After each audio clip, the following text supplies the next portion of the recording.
Hello students, we are going to continue our chapter number 1 probability by solving exercise 1.2 के कुछ questions. So let's first of all हम solve कर रहे हैं question number 13. 4 couples husband wife attend a party. 2 persons are randomly selected from these 8 persons.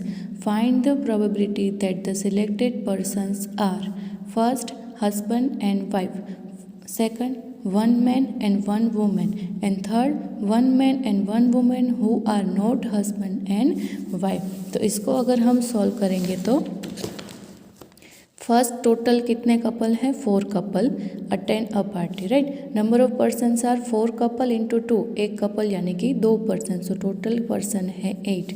उसमें से 2 person are selected, 8 person में से 2 पर्सन को सिलेक्ट करने हैं. So first probability we have to find out is selected persons are husband and wife, यानी कि जो 2 पर्सन सिलेक्ट हो रहे हैं वो कौन हो, हस्बैंड एंड वाइफ हो, यानी कि एक कपल हो. तो first of all we have to find out n is equals to combination, selection है इसलिए 8 पर्सन में से 2 पर्सन को करना है select. So 8C2 8 into 7 divided by 2 into 1, सो 28 अलग अलग तरह से जो है ये 2 पर्सन का सिलेक्शन फ्रॉम 8% पॉसिबल है. अब first event A is equals to 4 couples है, उसमें से 1 couple would be selected. So m is equals to 4C1, क्योंकि 2 पर्सन जो सिलेक्ट कर रहे हैं वो कौन हो, हस्बैंड एंड वाइफ हो. तो 4 कपल में से अगर एक कपल हम सिलेक्ट कर लेंगे तो 2 पर्सन मिल जाएंगे जो कि हस्बैंड एंड वाइफ हो. सो 4 कपल में से एक कपल को करना है select. So for event A m is equals to 4C1 is equals to 4, n is equals to 28. So probability of event A is equals to m upon n, 4 upon 28, 1 by 7. Clear? Second probability we have to find out is 1 man and 1 woman. ऐसा ज़रूरी नहीं है कि दोनों husband and wife हो, but एक उसमें man होना चाहिए और एक जो है वो वुमेन होना चाहिए. तो यहाँ पे टोटल 8 पर्सन है जिसमें 4 कपल है, तो 4 होंगे मेल और 4 होंगी female. So 4 male and 4 female. तो उसमें से एक मेन होना चाहिए और दूसरी वुमेन होनी चाहिए. तो 4 मेन में से एक मेन को सिलेक्ट करना है और इंटू 4 वुमेन में से एक वुमेन को सिलेक्ट करना है. सो 4C1 इंटू 4C1 इस तरह से हो गए. टोटल 8 में से 2 member select. So 4 into 4 is equals to 16. So favourable outcome for event B is 16. Probability of B is m upon n, 16 upon 28, 4 upon 7. So this is the required probability that the selected 2 persons having 1 man and 1 woman. Next probability we have to find out is 1 man 1 woman but not husband and wife. जो 2 person select कर रहे हैं उसमें से एक mail हो एक women हो, बट दोनों जो है वो हस्बैंड एंड वाइफ नहीं होने चाहिए. तो इसकी प्रोबेबिलिटी क्या हो सकती है, देखो यहाँ पे हम हस्बैंड को 1 2 3 4 ऐसे नंबर दे रहे हैं, वाइफ को 1 2 3 4 ऐसे नंबर दे रहे हैं राइट. सो हस्बैंड 1 सिलेक्ट हो तो उसकी वाइफ सिलेक्ट नहीं होनी चाहिए, यानी कि यहाँ पे W1 नहीं आना चाहिए, हस्बैंड 1 वाइफ 1, क्योंकि जो कपल सिलेक्ट हो रहे हैं, जो 2 पर्सन सिलेक्ट हो रहे हैं वो हस्बैंड एंड वाइफ नहीं होने चाहिए. सो husband 1 wife 2, husband 1 wife 3, husband 1 wife 4. तो ये 2 कपल यहाँ पे नहीं आएंगे. Next husband 2 wife 1. अब हस्बैंड 2 के साथ वाइफ 2 नहीं होनी चाहिए, क्योंकि यहाँ पे हस्बैंड एंड वाइफ दोनों सिलेक्ट नहीं होने चाहिए. Husband 2 wife 1, husband 2 wife 3, husband 2 wife 4. Same उसी तरह से husband 3 wife 1, husband 3 wife 2, husband 3 wife 4, husband 3 के साथ वाइफ 3 नहीं आनी चाहिए. Similarly husband 4 wife 1, husband 4 wife 2, husband 4 and wife 4, husband 4 के साथ जो है हस्बैंड 4 एंड वाइफ यहाँ पे आएगी 3. क्लियर. तो हस्बैंड 4 के साथ वाइफ 4 नहीं आनी चाहिए. तो ये टोटल 12 वेज है जिसमें 2 पर्सन सिलेक्ट होंगे, 1 man 1 women but they are not husband and wife. तो ऐसे फेवरेबल आउटकम्स 12 है, 1 2 3 4 5 6 7 8 9 10 11 and 12. So PC is equals to m upon n, 12/28, 3/7. So required probability is 3/7. तो ये अलग अलग 3 रिजल्ट्स थे जो हमने इस एग्जाम्पल के सॉल्यूशन में फाइंड किए. So this is exercise number 1.1 question number 13 जो हमने सॉल्व किया. नेक्स्ट सम इज, अब हम सॉल्व कर रहे हैं question number 17. For 2 event A and B in the sample space of random experiment PA is equals to 0.6, PB is equals to 0.5 and PA intersection B is equals to 0.15. Find the following values. First is PA dash. अब हमारे पास कौन कौन सी information है. We have value of PA is equals to 0.6, PB is equals to 0.5 and PA intersection B is equals to 0.15. अब जो हमने फॉर्मूलाज मैंने आपको समझाए थे कि ये फॉर्मूलाज आगे जो है सम सॉल्व करने में काम आएंगे, तो अब यहाँ पे वो फॉर्मूलाज यूज़ होंगे. मैंने बोला था आप उसको रिवाइज करते रहिए, अपने माइंड में फिट करते रहिए. सो PA डैश किस तरह से फाइंड होगी. अगर 1 में से हम माइनस कर देंगे PA, then we will get the value of PA dash. So 1 minus PA कितना है 0.6. So 1 minus 0.6 is equal to 0.4. So the value of PA dash is equal to 0.4. Second thing we have to find out is PB dash A, यानी कि यहाँ पे difference event find करने. PB dash A, तो जैसा कि मैंने बोला था कि जो डैश के पहले है उसकी प्रोबेबिलिटी पहले आएगी और उसमें से माइनस करना है PA intersection B.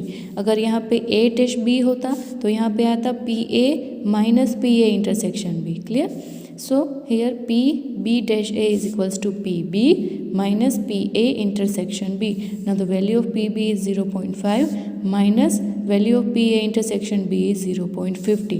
So the required answer is 0.35. PB dash A is 0.35. Next PA intersection B dash. यहाँ पे हमें क्या फाइंड करना है. PA intersection B dash. तो फर्स्ट आएगा यहाँ पे PA minus PA intersection B.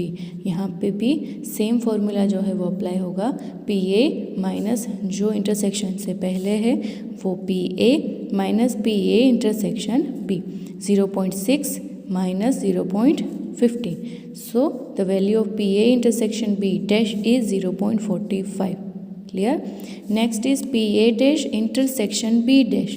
उसको हम इस तरह से भी लिख सकते हैं PA इंटरसेक्शन B ब्रैकेट के बाहर डैश. सो वो किस तरह से फाइंड होगा. 1 माइनस PA इंटरसेक्शन B. ये क्या होगा 1 minus PA intersection B. So 1 minus 0.15. So the value of PA dash union B dash is equals to 1 minus 85. Clear. Next term we are going to solve is question number 18. For 2 events A and B in the sample space of random experiment, PA dash is equals to 2 PB dash is equals to 3 PA intersection B is equals to 0.6. Find the probability of difference events A dash B and B dash A. हमें ये information दी गई है. PA dash is equals to 2 PB dash is equals to 3 PA intersection B dash is equals to 0.6. अब ये जो 0.6 है वो इसको भी लागू होते हैं, इसको भी लागू होते हैं और इसको भी लागू होते हैं. It means that PA dash is equals to 0.6, 2 PB dash is equals to 0.6 and 3 PB A intersection B is equals to 0.6. तो इसको हम इस तरह से भी लिख सकते हैं. Now PA dash is equal to 0.6. अब यहाँ पे जो है मल्टीप्लिकेशन में है, तो यहाँ पे PB डैश की वैल्यू फाइंड करने के लिए क्या करना पड़ेगा. PB 2 PB dash is equals to 0.6. So PB dash is equals to ये जो मल्टीप्लिकेशन में इस तरफ जाएगा तो कहाँ पे आ जाएगा डिवीजन में. So PB dash is equals to 0.6 divided by 2 is equals to 0.3. So the value of PB dash is equals to 0.3. फिर हमें फाइंड करना है PA इंटरसेक्शन B. किस तरह से फाइंड करेंगे. If 3 PA intersection B is 0.6, so PA intersection B is equals to यहाँ पे भी 3 मल्टीप्लिकेशन में है, यहाँ पे जाएगा तो कहाँ पे आ जाएगा डिवीजन में. So 0.6 divided by 3 is equals to 0.2. So the value of PA intersection B is 0.2. अब डिफरेंस इवेंट्स जब हमें फाइंड करनी है ए डैश बी और बी डैश ए, तो हमें कौन कौन सी वैल्यू चाहिए, पी ए चाहिए, पी बी चाहिए और पी ए इंटरसेक्शन बी चाहिए। अब हमारे पास पी ए इंटरसेक्शन बी तो है 0.2। अब हमें क्या चाहिए, पी ए और पी बी की value. We have the value of PA dash, so we can easily find the value of PA by deducting PA dash from 1. So PA is equals to 1 minus PA dash is equals to 1 minus 0.6 is equals to 0.4। क्योंकि हमें formula में PA चाहिए, सो हमने इस तरह से find किया। 1 में से अगर PA dash फाइन हम माइनस कर देते हैं तो हमें PA की वैल्यू मिल जाती है। So we get the value of PA। Now PA minus PA intersection B, PA की वैल्यू हमने फाइंड की 0.4 माइनस PA इंटरसेक्शन B क्या है 0.2। So A dash B is equals to 0.2। Similarly B dash A, अब यहाँ पे PB dash हमारे पास है। अब क्या करेंगे, PB फाइंड करने के लिए 1 minus PB dash 1 minus 0.3 0.7, 1 minus 0.3 is equals to 0.7। Now formula में इसकी वैल्यू पुटअप करें तो PB 0.7 minus PA intersection B 0.2। So we will get the value of P dash A B dash A is equals to 0.5। तो ये हमने exercise number 1.2 का question number 18 solve किया। यहाँ पे सारे questions with your homework including your homework exercise number 1.2 यहाँ पे हो रही है कंप्लीट। नेक्स्ट वीडियो से हम नेक्स्ट टॉपिक स्टार्ट करेंगे। तब तक के लिए अपना होमवर्क कंप्लीट करते रहिए और अपनी नोटबुक में ये सारे सम जो है वो सॉल्व करते रहिए।